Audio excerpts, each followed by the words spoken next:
So, to say that the mainstream media is collapsing is kind of making light of a very serious subject as we watch all these various networks sink slowly into the oceans around us. Now, they have some serious problems. They could be easily fixed, and with the right leadership, they could move forward. In fact, that's another story we're going to cover later today about what's happening or potentially could happen to MSNBC, which I think would be rather funny. But we'll throw all that into this conversation real quickly and just say there's a profound transformation taking place. I think that's the nicest way to say it. But they have some serious problems. What's going on? Well, they don't have anybody's trust. They don't have any kind of credibility. They've actually broken that down over the course of the last 12 to 15 years, depending upon when you want to start talking about it. In fact, some people suggest it's even longer than that, going back well into, 2000 and let's say 8, when things really started to flip all the way around. They became a viewpoint-driven machine that would leave out bits of information so that they could push a given narrative.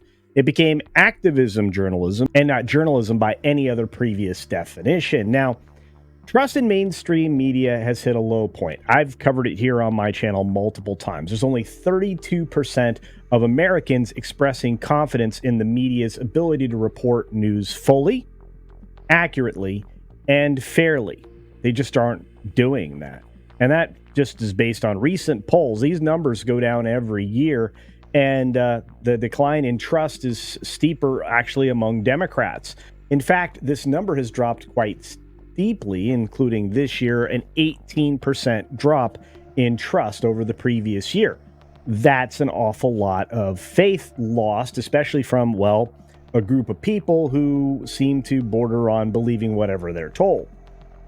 The crisis in media credibility is both self-inflicted, as I was talking about before, and due to reporting errors, which are plentiful and constant, or whether it's willful or an accident, it just seems to happen all the time. And it's exacerbated by deliberate campaigns from political sides to delegitimize media outlets, attacking people who are purporting actual factual information, like, let's say, Tim Pool, and many others, including Fox News, where they're telling the truth, they're giving the actual facts, but they're being called out by everybody in a lot of ad hominem attacks and untruthful criticism.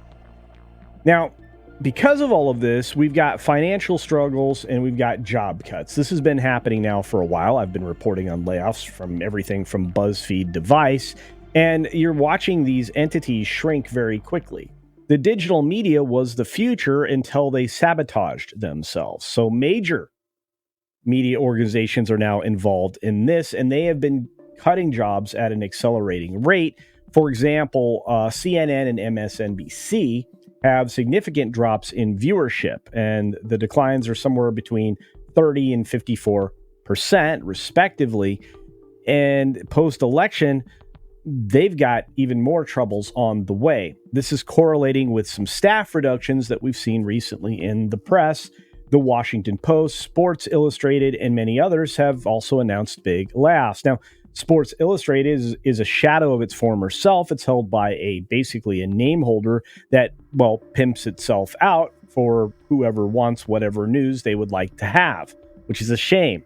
Many others have also announced layoffs. We've seen Kotaku go through that. We've seen through, basically all of Geo Media and many others like those, which seem to be holding a cartel of media outlets, digital media outlets that seem to be shrinking as the days go by, not just in viewership, but in staffing. Kotaku's completely, drying up, and I doubt they'll be around for more than maybe the next few months. I'd predicted that they would make it 6 months into 2025, but they may be gone before that. And what that really winds up with us concluding is that there is financial distress in every element of journalism, not just in traditional journalism, but everywhere, particularly in digital. Speaking of digital, there's been a major shift. We've seen a notable pivot towards the digital platforms. We've been seeing that for the better part of a decade, and they're moving again to, more relatable people, authentic people like, well, myself or Joe Rogan or Tim Pool or Nerdrotic or Critical Drinker or Comics Division or Jonas J. Campbell or our friend WDW Pro or Valiant Renegade or Hypnotic or many other people out there that are doing the work, following the breadcrumbs and other people's reporting and breaking it down in a way that's digestible and communication style that allows for some interactivity, which most outlets don't allow for. The elevated level of social media now, and the fact that you can monetize your conversations, reporting, and any clip that you happen to gather or make is extraordinary, especially when you apply it to something like X, which is back to growing like a weed and one of the busiest platforms on the internet right now in comparison to its actual subscriber base, which I don't know for what reason, but people decided to move away from that when they weren't getting the news that they wanted to hear and move over to some kind of a butterfly thing, which is really going to bite them in the tail later and drop their relevancy even further, because I imagine as that platform is exposed for what goes down over there, they're going to have some real problems. Now, of course, the shift is partly because the platforms there like that, YouTube, Rumble, X, all offer a more direct engagement to offset, well, the traditional delivery of news. And that format is much more digestible for all age ranges, not just the younger ones, which it's primarily directed towards, but also to older folks as well, who have now become even more savvy and basically skip the newspaper and the traditional websites altogether. Of course, the downside of all of this is that there can be a situation where so-called misinformation or just fake news and sensationalism can actually outpace and overpace factual reporting. But it seems like people finally catch up as soon as something is actually, well, corrected. And unlike traditional media nowadays, corrections are made in real time, quickly, and often replaced and or challenged by amazing things like community notes on X. All of this comes down to the technology and the ability to directly advertise to individuals if you want to do so. Social media platforms like X, formerly known as Twitter, have become a significant player in the dissemination of news and bypasses the traditional media gatekeepers, which I think is what everybody's aiming for. It also allows advertisers to do the exact same thing, which I'm telling you right now is going to be a better way to spend advertising dollars. The shift has been particularly evident this year as we wrap up a tumultuous set of 4 years with the 2024 election. Cue the now tag that's on this YouTube video, or possibly on another platform that I'll put it up on, telling you that the 2024 election is blah, blah, blah, blah, blah, which I think is a little dumb at this point since we are many days separated from that and the result, and we're headed into inauguration in about 6 weeks, so have at it. And while it's true that the mainstream media were setting a lot of narratives in places like CNN and PMSNBC and so on and so forth, but at the same time, they're now suffering from a lack of credibility because of all the narratives that they set around an individual and all of the ad hominem attacks that they stuck at him. And yet this man is going to be the leader of the free world. Well, at least the United States of America anyway. That means they're going to have a harder time grabbing those advertising dollars, which have resulted in the things we talked about previously, which are layoffs. They can't bring in the money, so it's harder to keep people employed. Now, mind you, all of these large organizations in the mainstream are overbloated. They have too many middle managers. They have a talent that's far too expensive and earning well beyond what their actual performance is. In fact, if you only gather 80,000 eyeballs during the course of a given day during your show, at least in the Prime demo, you are going to have a problem justifying the salaries that are in the millions per year for these people. If you take a look at what Rachel Maddow makes, you would be shocked compared to what she actually draws. It's like she's pulling in what a medium YouTube channel is. And that's really not the kind of eyeballs that you're aiming for in the first place, although you do want the YouTube eyeballs, but if you're YouTube, you're not paying the kind of money they're paying Rachel Maddow.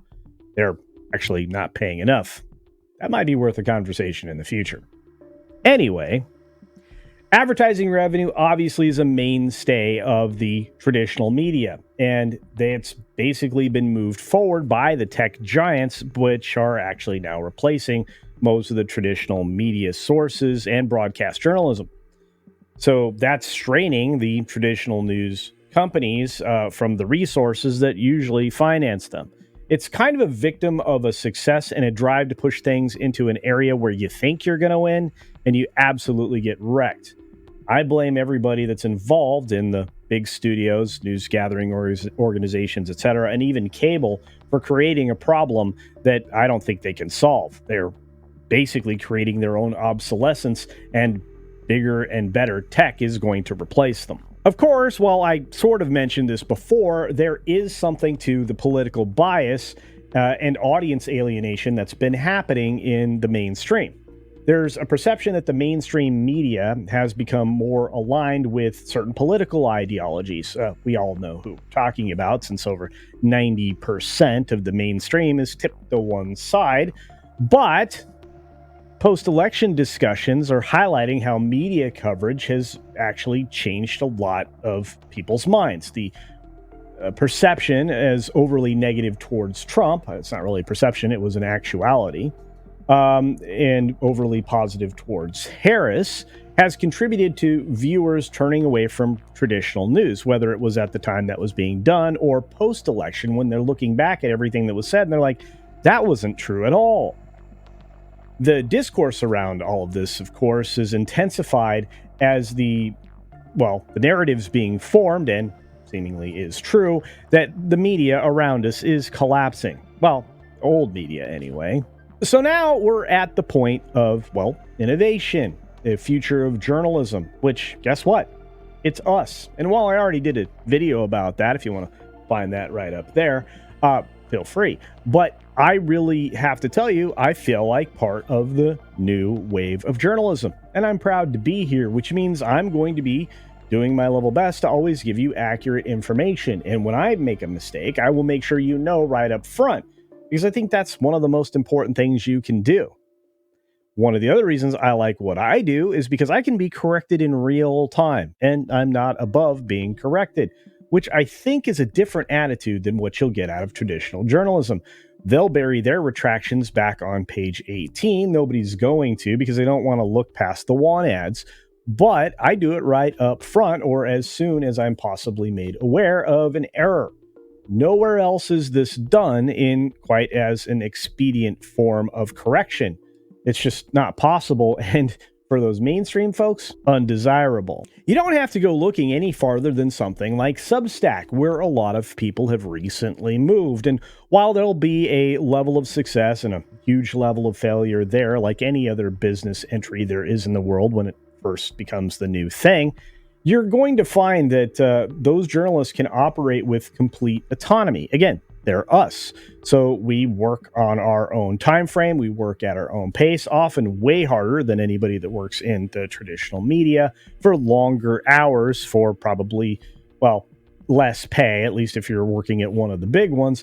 And I'll tell you right now, it's more satisfying because I have real results because of you. They don't know what their results are because they're paid a check regardless, even if they're creating complete hogwash while they utilize something like, let's say, ChatGPT or Grok or anything else. So as I started, I'll say it here at the end. This scenario paints quite a dim picture, a very dark one indeed for the mainstream media, which, of course, they're still in flux and they're facing both existential threats and opportunities for a reinvention. Which do you think will happen? Probably a lack of existence, or they'll be acquired and turned into something different, which will bring me to another video that you'll see either later today or tomorrow about the real prospects and future for MSNBC and the opportunity to see once and for all Rachel Maddow have the, final meltdown. Anyway, the term collapse is probably not as nuanced as it should be, but we certainly are at that point for most of traditional mainstream media. And to use a phrase that they love to say all the time, and that's a good thing. But hey, I've come to the end of my little rant here and conversation about what's actually happening in media, and there'll be more of these throughout the day and the week because I don't think this train's going to slow down anytime soon.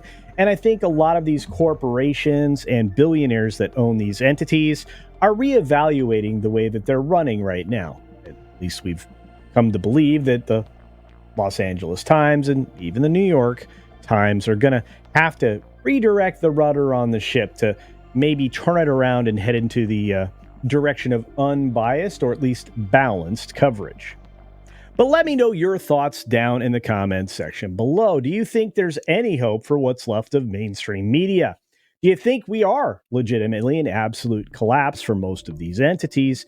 And do you foresee a change of ownership in something like, well, MSNBC, or as I prefer to call them, PMSNBC, because of the, well, number one person that's there right now? As I said, let me know your thoughts down in the comments section below. And if you have any other thoughts, not even related to the questions that I asked, let me know those as well. And I do try to read, if not respond, to as many comments as I possibly can. So don't be shy to participate. Also, be sure to hit the like button if you enjoyed this conversation. And do me the favor of double checking you're still subscribed. Whether you've been here for the first time or 1,000th, double check, because YouTube is unsubscribing people right now, and we're trying to grow the channel to 50K. So if that little button is red, turn it to gray and get me closer there. I thank you in advance, and I appreciate your support. Don't forget to turn on the notification bell if it's not already rung, and get all the notifications so you don't miss any of the live streams or the videos that I produce each and every day. Otherwise, well, you're going to miss out, and you don't want to miss out, do you? As always, be sure to take care of yourself, take care of others, and until next time, see ya.